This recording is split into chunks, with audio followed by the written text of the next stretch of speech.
Look, our kid is so adorable. Looks just like me, huh? We've got another one on the way too. Look at my wife. You can tell she's expecting, right? But man, it must be miserable being barren and useless, huh? Breaking up with a dud like you was the best decision I ever made. With a voice loud enough to echo through the mall, my ex-husband Scott belittled me with words like defective, barren, useless, boasting about his fertile, superior new wife. Although I received sympathetic glances from those around us, at that moment I couldn't care less. With a sigh, I started to share a major fact he was unaware of. Don't you know? My name is Alyssa. I'm a 34-year-old housewife. Scott, my ex-husband, is a 36-year-old office worker, 2 years older than me. I met Scott at a social gathering through mutual friends.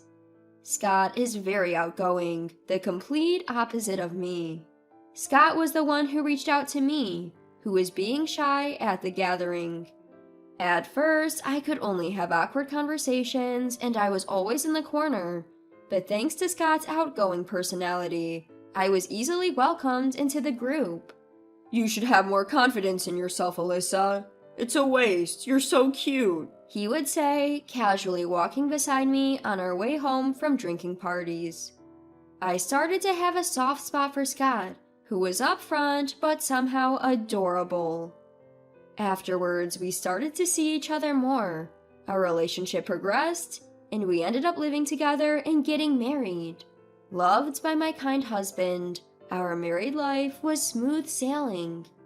But even though we were a close couple, we were not able to have children. Therefore, we, who both wanted a child, decided to undergo fertility treatment. Or rather, I decided to undergo fertility treatment. Scott was really kind. He was supportive throughout my fertility treatment. It's okay, I'm here. Even if we can't have children, I'll always be by your side, Alyssa. Scott, I'm sorry. It's not your fault, Alyssa. You don't have to bear it all by yourself. Let's take our time. At this point, I didn't even think, why just me? And was simply filled with guilt. 3 years had passed since we started the fertility treatment, but there was no sign of us having children. Initially, kind Scott started subtly showing his irritation about not having children. One day, when I told Scott about my cycle and tried to initiate having sex, he said, "I'm tired," and turned his back to me and fell asleep. Since then, he has been making excuses and turning me away. Without even trying, we could not even confirm whether we could get pregnant. And we were facing a crisis in our relationship even before I could get pregnant. Our conversations as a couple also gradually decreased. But Scott started a conversation with me in a cheerful tone for the first time in a long time. I saw my colleague's child the other day, and he was so cute. Whether he knew my feelings or not, he started talking about his colleague's child. Oh, really? I wonder when I can see my own child. Scott would make sarcastic remarks and blame me like a mother-in-law. Yeah, but recently we haven't been doing anything, so I don't think I have any better chance of conceiving. While feeling guilty, I hesitantly talked back to Scott, but he quickly retorted, What? I'm just tired from work. If it was another woman, it would have been done without being forced, haha. Don't you think you failed as a woman if you can't have children? Try putting yourself in my shoes. I could only stay silent. My heart started to break little by little, and I became afraid to even talk to Scott. A week later, I finished the examination and treatment at the hospital as usual and went home. I decided that this was the last, and when Scott came home, I spoke to him. Can I talk to you for a moment? What's up? The doctor at the hospital said it would be good if you also got checked, so would you like to go together? What? You think there's a problem with me? There's no way. But I heard that there aren't many husbands who never get tested, so can you do it? Even when I muster up my courage and ask again, Are you kidding me? I've been dealing with you who lacks charm as a woman. What more cooperation do you need? Trying to blame me because you can't have children. You're the worst. I just want my own child. It doesn't have to be with you. Do you get it? Scott criticized me as if saying that I, who cannot have a child, am useless. As a wife, as a woman, I was deemed as a failure. I was at a loss for words from the shock. Housework, fertility treatment, it was not all for me. I had sacrificed a lot for the sake of my existing family and the family of the future, but when he told me that I lack charm as a woman, my patience, which I had somehow kept up, finally reached its limit. A few days later, Scott casually revealed that he was actually cheating on me. The other girl is pregnant, and to be honest, there's nothing happening with you, so I'll go with her. Moreover, it seems that his mistress was a college student and she was pregnant. Any man would choose to be with a partner that can bear his child. Without any shame, and rather speaking down to me, it was frankly infuriating, but thinking back to those words, it felt like he was declaring his affair. And somehow it made sense, so I easily signed the divorce papers that Scott had filled out on the table, and submitted it to the city hall the next day. The divorce was due to infidelity, so I could have claimed damages, but I was still not satisfied with the child issue. I consulted with a lawyer and arranged not to claim damages in exchange for Scott undergoing a fertility test, and decided on getting back at him. A few days later, I reported my decision to my parents at home. Far from being upset, I was more angry and regretted not breaking up with Scott sooner. My time with him was a waste, and my friends encouraged me to make a fresh start. 2 years after the divorce, I ran into my ex-husband, Scott, while shopping at a mall. Scott was with his new wife, a former college student, and their child. Our homes weren't too far apart, and since we live in the countryside, it was expected that we might bump into each other at the mall. Oh, long time no see. You still doing all right? Hi. Scott greeted me with a smirk and a condescending attitude, unbecoming of a man who had run off on his wife. Look, our kid is so adorable. Looks just like me, huh? We've got another one on the way too. Look at my wife. You can tell she's expecting, right? But man, it must be miserable being barren and useless, huh? Breaking up with a dud like you was the best decision I ever made. Scott proudly bragged about his fertile wife and loudly insulted me, calling me defective, childless, and a failure. His voice echoed throughout the mall. Despite the sympathetic looks from those around us, I didn't care.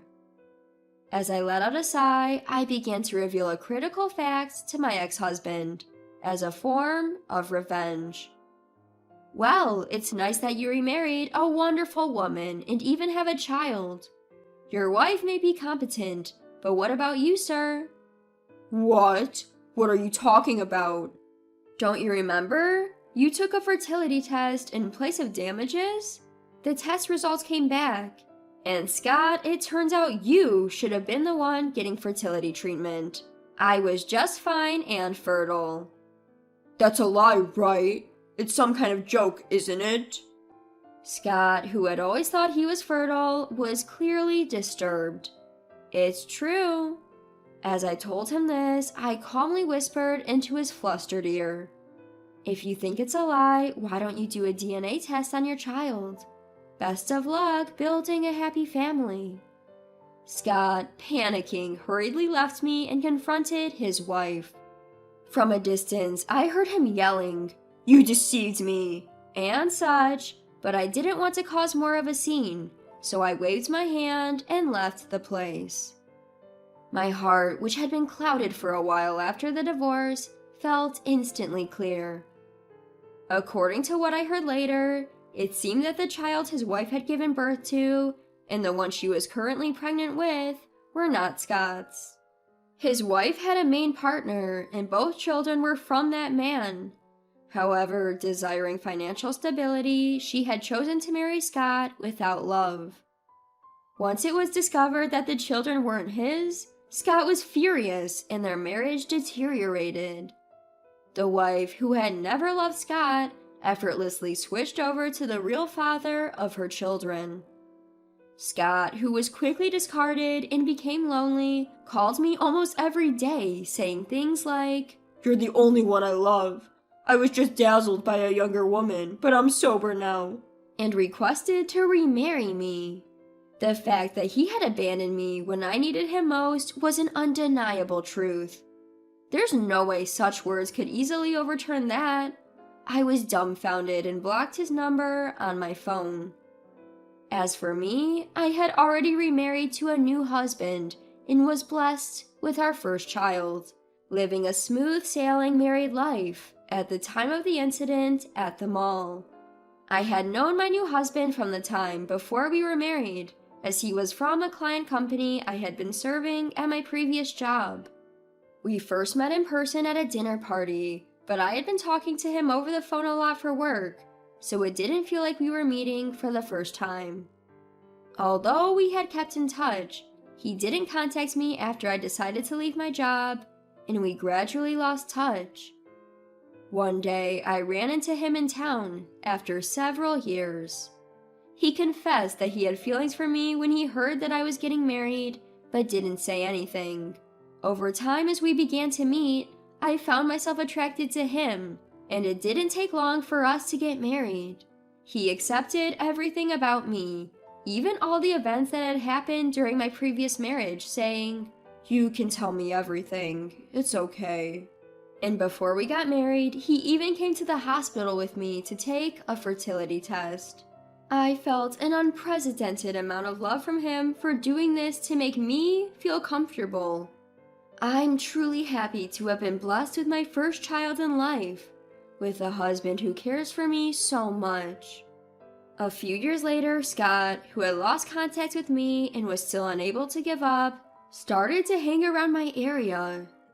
Just as I was about to take our child, who had just started walking out to the park, I spotted Scott. "No way." He was dumbfounded at the sight of our child. Despite all the times I had told him, Scott, refusing to accept his infertility, was still under the impression that I was the infertile one.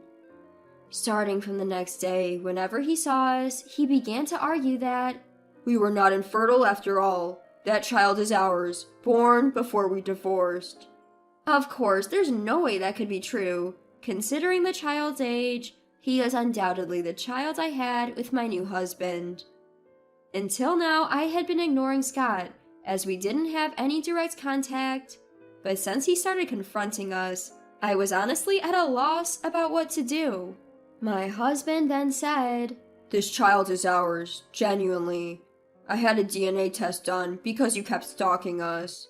Here's the proof, so please stay away from our house." And he held out the results to Scott, driving him away. I felt guilty for causing trouble to my family because Scott had nothing to do with my current family. But after driving Scott away, my husband silently held me and our child tight. There were no words, but that alone was enough. Once our child started attending daycare, perhaps because Scott couldn't get near our house, he started lurking around the daycare when my husband wasn't around. I was alert, but with the help of the Parents Association and the daycare, we managed to get through it for a while. However, when Scott finally forced his way into the daycare, we immediately reported him, as this act endangered the children, and Scott was taken into police custody. The responding police restrained Scott with practiced ease, but he kept on shouting his unfounded lie.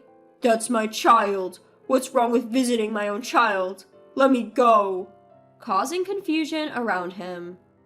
Unfortunately, Scott's boss also had a child attending the same daycare as mine, so naturally, this incident became known to him.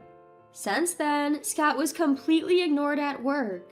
He was given no work and just idly spent his days. Despite this, in an attempt to remain at the company, He kept making desperate, unseemly excuses, shouting, "There's no way I'm infertile. I do have my own child."